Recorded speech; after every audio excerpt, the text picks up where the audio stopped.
Alors on est déjà au 7e jour de notre défi des 30 jours de vidéo et je suis ravie de te retrouver aujourd'hui dimanche chez moi en tout cas. Je ne sais pas quand est-ce que tu regarderas cette vidéo, mais ici on est dimanche. Et alors aujourd'hui j'avais envie de te parler d'un sujet un peu particulier peut-être pour toi et surtout j'avais envie de te partager comment l'intuition avait tout changé en fait à mon activité. Alors il faut savoir que finalement l'intuition c'est pas quelque chose que j'ai toujours eu, en tout cas c'est surtout pas quelque chose que j'ai eu conscience toute ma vie ou avec lequel je me suis sentie née. Longtemps, j'ai vraiment été connectée fortement à ce qu'on appelle la polarité masculine ou à mon masculin, en étant vraiment beaucoup dans le faire et beaucoup moins connectée à ma polarité féminine qui elle est vraiment fortement développée sur un plan intuitif. Et donc il n'y avait pas cet espace chez moi, vrai, ou en tout cas je n'y portais pas d'attention à cet espace autour de l'intuition. Et puis petit à petit avec le temps et avec mon évolution personnelle, et puis si vraiment tu souhaites en savoir plus sur mon cheminement et comment j'en suis arrivée où j'en suis aujourd'hui dans mon activité et dans ce que je propose à mes clientes, je t'inviterai aussi à découvrir ma bio, tout simplement, peut-être en me mettant un commentaire et puis je te l'enverrai ou tu pourras la découvrir aussi sur mon site internet. Tout cela pour te dire que finalement, au fur et à mesure du temps et de mon évolution personnelle et puis des challenges que j'ai dû relever, je me suis ouverte aussi à cette polarité et à ce côté, à ce féminin sacré en moi. Et à travers cela, mon intuition. Sauf qu'elle est arrivée petit à petit, mais que je n'y mettais pas de mots et que j'ai longtemps dit que non, j'étais pas une personne intuitive. Sauf que la réalité était tout autre et que je pense que je n'arrivais pas à identifier ce que c'était réellement. Je fonctionnais comme ça, j'avais ce côté très intuitif, mais je ne comprenais pas que c'était de l'intuition. J'avais intégré que c'était des idées, que c'était des pensées, mais clairement pas de l'intuition. Et un jour, j'ai rencontré une personne qui m'a accompagnée sur un plan plutôt énergétique. Et je lui ai demandé de tester. J'avais besoin de validation que ce que je ressentais était vraiment de l'intuition. Et on a fait tout un cheminement ensemble et puis j'ai pu valider que oui, ce que je ressentais était vraiment de l'intuition et j'étais au bon endroit. Et à partir de ce moment-là où j'ai pris conscience de où se positionnait finalement cette intuition dans mon corps, dans ma tête, et que j'ai aussi compris mon mode de fonctionnement, c'est-à-dire que dans l'intuition, on a chacun nos modes de fonctionnement. Pour certains, ça va peut-être être donc pour certaines, ça va s'appuyer sur nos sens déjà ultra développés chez soi. C'est-à-dire que pour certains, ça va peut-être être très physique. Pour d'autres, ça va être au niveau de la vue, mais dans le sens, on va imaginer des choses. Pour d'autres, ça va peut-être être autour de l'ouïe. Donc chacune a finalement sa forme ou son moyen de communication autour de l'intuition. Et chez moi, ça se traduit beaucoup plus par des mots, des couleurs, des objets. Donc plutôt autour de la vue, parce que je suis quelqu'un qui est très visionnaire, mais au-delà de la vision et de la projection, je suis aussi beaucoup dans le visuel. Euh, et donc, une fois que j'ai pu valider, accepter et m'engager même vis-à-vis de moi-même, d'avoir cette intuition, tout s'est décuplé et tout s'est ouvert. Et donc depuis, j'ai pu pratiquer en fait cette intuition et donc à travers ça la développer, mais aussi me former, développer des outils, etc. Ce qui fait qu'aujourd'hui, l'intuition est au cœur de mon activité. Alors, en quoi ça a tout changé dans mon activité? C'est ce que je te disais au tout début de cette vidéo.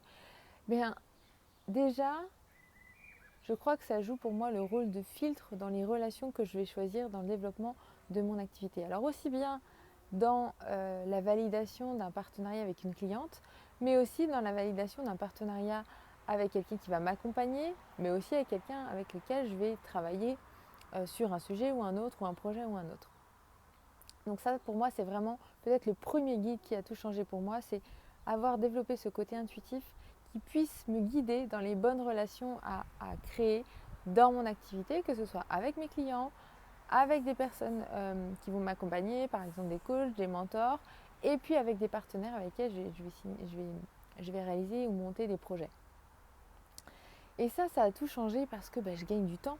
Je gagne du temps, je gagne de l'énergie, et puis quand je ne sais pas si tu l'as déjà vécu, mais certainement, même dans tes relations personnelles, quand tu es dans une relation où il y a l'intuitif qui est là et c'est vraiment la bonne personne, tout se décuple, tout va vite, toute la créativité se développe et on est sur une richesse d'échange qui est assez impressionnante et donc des résultats aussi dans une qualité et une dimension de créativité, d'innovation, etc.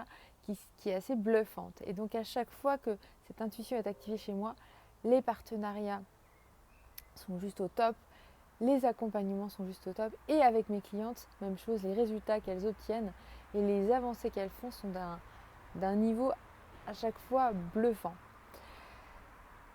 Donc ça, c'est vraiment à chaque fois comment j'ai pu choisir mes relations grâce à mon intuition. Et puis ça me guide aussi, bien entendu, à travers les décisions que j'ai envie de prendre ou les actions que je vais poser.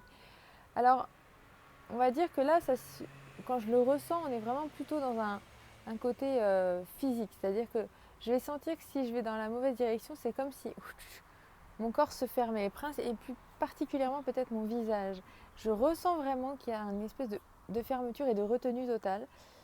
Et là, je sens que c'était pas la bonne décision, c'est pas la bonne décision que je suis en train de prendre. Et donc je lâche et j'observe. Et si je me reconnecte à cette même question, cette même solution, et que j'ai de nouveau cet effet-là, je stoppe et je n'y vais pas. Et ça me guide vraiment dans mes choix, plutôt que de vouloir aller à fond sur un projet. Je suis dans cette écoute-là et ça me permet d'être en totale ouverture aux opportunités auxquelles je n'avais peut-être pas pensé, et puis surtout aux choix, est-ce qu'ils sont justes ou pas, pour moi en tout cas.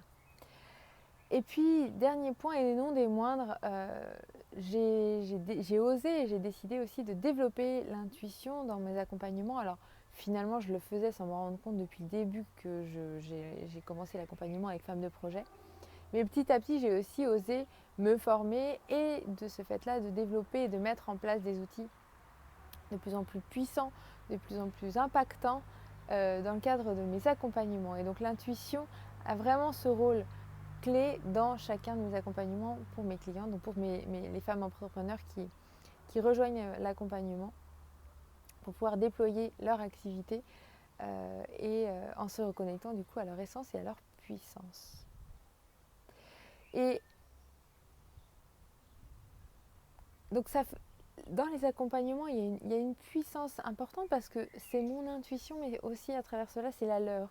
Et donc au-delà d'être juste moi dans mon intuition, et bien en fait, cette relation-là c'est comme si elle crée une connexion ou un fil entre mon intuition et celle de ma cliente, et que tout est fluide, tout est rapide, tout est créatif, tout est innovant, tout se décuple en termes d'énergie.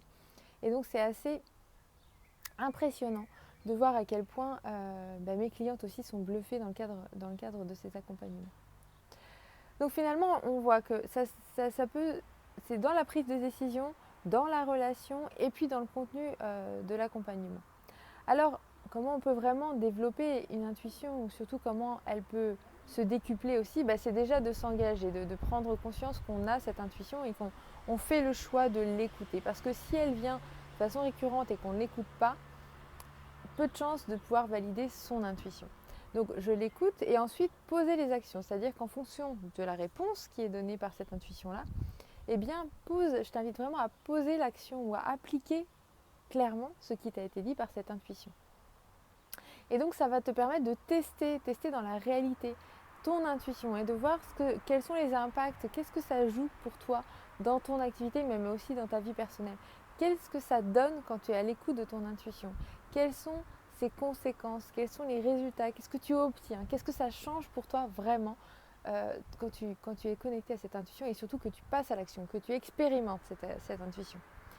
Et puis tu vas voir que plus tu le pratiques, plus ça va se développer, plus ça va se décupler, et plus tu vas obtenir aussi une transformation intérieure qui va être à ton service et derrière cela au service de ton activité. Parce que pourquoi aller développer son intuition? C'est pour qu'elle soit à notre service et au service de notre activité. L'idée, c'est d'avoir pour moi un outil supplémentaire à ce qu'on a déjà, comme par exemple moi je travaille beaucoup en stratégie, je travaille beaucoup avec la notion de vision, et l'intuition vient décupler toute cette dimension-là. C'est comme si on ajoutait sur cette base déjà bien solide de fondamentaux, quand on réfléchit en termes de stratégie, d'outils, de vision, de marketing aussi, eh bien, on vient mettre la, la cerise sur le gâteau, mais qui est beaucoup plus importante que la cerise sur le gâteau, elle vient vraiment englober. En fait, on met tout cela dans une espèce de bulle d'intuition qui nous apporte des réponses supplémentaires, une richesse supplémentaire,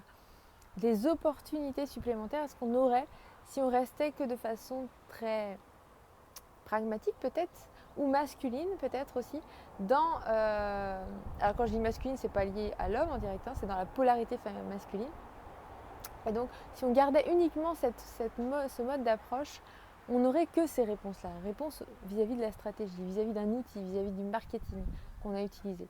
Et en pouvant allier à cette dimension-là, cette polarité masculine, la polarité féminine avec la créativité, avec l'intuition, on obtient le fait de pouvoir jouer, d'avoir cette capacité, cette opportunité de jouer avec ces deux polarités, amène des résultats assez transformants, impactants et innovants aussi au sein de nos activités. Alors je suis assez curieuse et j'aimerais que tu puisses me partager toi quelle est ton expérience autour de l'intuition. Comment est-ce que tu captes ton intuition? Comment tu la ressens? Peut-être dans ton corps, dans ta tête. Quel est le sens qui est le plus fort pour toi? Quels sont les messages qu'elle t'envoie? Surtout comment elle envoie ces messages pour toi. Et puis si tu connais dans ton entourage d'autres femmes entrepreneurs qui pourraient être intéressées par en savoir plus sur l'intuition et puis bien comprendre qu'est-ce que ça peut changer, qu'est-ce que ça peut transformer, voire aussi valider ce qu'elles vivent déjà elles avec leur propre intuition, eh bien n'hésite pas à leur partager cette vidéo pour leur donner ce petit peps de la journée et que ça puisse elles aussi les nourrir sur leur avancée et leur chemin entrepreneurial. Voilà ce que je voulais te partager avec cette vidéo. Si ça t'a parlé, si ça t'a nourri, si ça a renforcé peut-être quelque chose que tu ressentais déjà et que tu pratiquais déjà dans ton activité, n'hésite pas à liker cette vidéo, mais aussi à t'abonner à la chaîne YouTube Anne Beaufreton, Femme de Projet, si tu n'y es pas encore abonné. Ça te permettra de recevoir toutes mes vidéos directement. Et puis, je te donne rendez-vous moi demain pour notre 8e jour de vidéo sur notre défi des 30 jours ensemble. Et je te souhaite une belle journée, soirée ou nuit en fonction de l'heure à laquelle tu regarderas cette vidéo. À demain!